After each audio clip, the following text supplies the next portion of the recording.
Hello friends, बहुत बहुत बधाई हो, बहुत बहुत शुभकामनाएं क्षेत्र के युवाओं को जो बहुत यंग हैं, बहुत छोटे हैं हमसे, उनको बहुत बहुत शुभकामनाएं, बहुत बहुत बधाई। आप सभी ने करोड़ों की संख्या में सोशल मीडिया से एक प्रोटेस्ट को शुरू किया, सोशल मीडिया पर लगातार उसको बढ़ाया, फैलाया और उसी की ताकत से आज आपने इतना बड़ा कार्य कर दिखाया कि एक देश के भारत के शिक्षा मंत्री ने इस्तीफ़ा दिया। इस्तीफ़ा ज़बरदस्ती आप सभी ने लिया, आप सभी ने दिलवाया। साथियों, इस सारे प्रोटेस्ट के बीच हमने कुछ चीज़ें और भी सीखी। वो ये है कि ये जो सारा प्रोटेस्ट चल रहा था, उस टाइम पर चाइनीज़ एजेंट बोला गया सोनम वांगचुक जी को, जो आज के समय के गांधी हैं। अगर आप हिंदुस्तान में गांधी ढूंढेंगे, गांधी जी की शक्ल आपको सोनम वांगचुक में दिखाई देगी। सन 2011-12 में जब अन्ना हजारे आंदोलन कर रहे थे, तो साथियों हम उनके साथ थे, हमने उनको सहयोग किया। मुझे आज भी याद है, मैं उस टाइम हाथरस में पढ़ाई कर रहा था और हमने सड़कों पर रैली निकाली थी अन्ना हजारे के आंदोलन को सपोर्ट करने के लिए। उसके बाद आज की तारीख में भी दिल ने अंदर से गवाही दी कि इस गांधी का, सोनम वांगचुक का हमें भरपूर सहयोग करना चाहिए।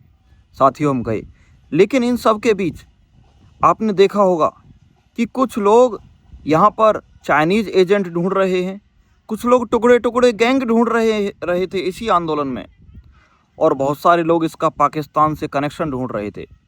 साथियों, ये वही लोग हैं, ये 10% लोग हमेशा रहते हैं। ये सारे के सारे लोग अभी सोनम वांगचुक जी के सीजेपी के इस प्रोटेस्ट में भी ये 10% लोग इसमें गद्दारी करके इसका सहयोग नहीं कर रहे थे। उतनी ही मात्रा में जब अन्ना हजारे का आंदोलन हुआ था, तब भी उनको भी बहुत ही गलत पाकिस्तानी एजेंट, चाइनीज़ एजेंट बुलाया गया था। मैं समझता हूँ इससे पहले जितने भी आंदोलन हुए थे, ये 10% संख्या हमेशा चाटुकारों की हमेशा रहेगी। साथियों, जो देश से प्रेम करते हैं, वो चाहे अन्ना हजारे का आंदोलन हो तो अन्ना हजारे के साथ भी आते हैं। जो देश से प्रेम करने वाले हैं, वो सोनम वांगचुक के साथ भी आते हैं।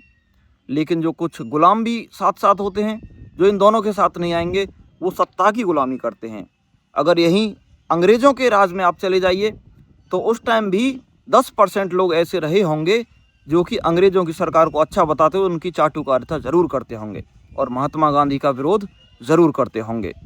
साथियों, कितना ज़्यादा पीड़ादायक है, एक आदमी सोनम वांगचुक भूखा बैठा है और लोग उसको टुकड़े टुकड़े गैंग बोल रहे हैं, उसको चाइनीज़ एजेंट बोल रहे हैं। आप सोचिए उसके ऊपर क्या गुजरती होगी। साथियों, मैं साथियों से बोल देना चाहता हूं, जो 10% लोग हैं, कि आप अपने माइंड को रीसेट कराइए।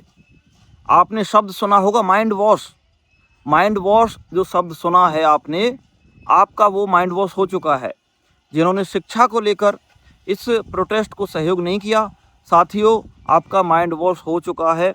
अच्छा, जिसका माइंड वॉश होता है उसको पता नहीं रहता है कि उसका माइंड वॉश हो गया है। लेकिन मैं आपको एक सिम्टम बता देना चाहता हूं कि जो साथी शिक्षा की इस लड़ाई में सोनम वांगचुक जी में चाइनीज़ एजेंट, टुकड़े टुकड़े पाकिस्तानी कनेक्शन ढूंढ रहे थे, आपका माइंड वॉश हो गया है। आप रीसेट कराइए, आप चैनल को बदलिए। आप कौन सा चैनल देखते हैं, टीवी देखना बंद कीजिए। आप कौन सी रील्स देखते हैं, वो सारी चीज़ों को चेंज कीजिए। ये सारी चीज़ें रील्स हो गई, जो आप इंस्टाग्राम रील देखते हैं, फेसबुक देखते हैं, सोशल मीडिया चलाते हैं, टीवी देखते हैं, ये सारे के सारे मिलके आपका माइंड वॉश करते हैं। उसके बाद आप जहाँ भी मीटिंगों में जाते हैं, वहाँ भी आपका माइंड वॉश होता है। माइंड वॉश सिर्फ आतंकवादियों का ही नहीं होता है। साथियों, आप भी हिंदुस्तान में आज की तारीख में 10% लोग हैं, जो अभी सिद्ध हुआ है, जो 10% लोग हैं, आप लोगों का भी माइंड वॉश हो चुका है। आप अपना इलाज कराइए। किस तरीके से इलाज हो सकता है, उसके कुछ नुस्खे मैंने बताए हैं। रील्स देखना बंद कीजिए, टीवी देखना बंद कीजिए, और रील्स में जो रील मैं भेजूंगा, आप उन रील्स को देखिए। 10 दिन का मेरा कोर्स है, मैं आपको कुछ रील्स भेजूंगा, जिससे आपका माइंड धीरे धीरे ठीक होना शुरू हो जाएगा। मैं आपको देशभक्ति की रील्स भेजूंगा और ऐसी रील भेजूंगा जिससे आपकी जो बीमारी है उसमें आपको फ़ायदा मिलेगा।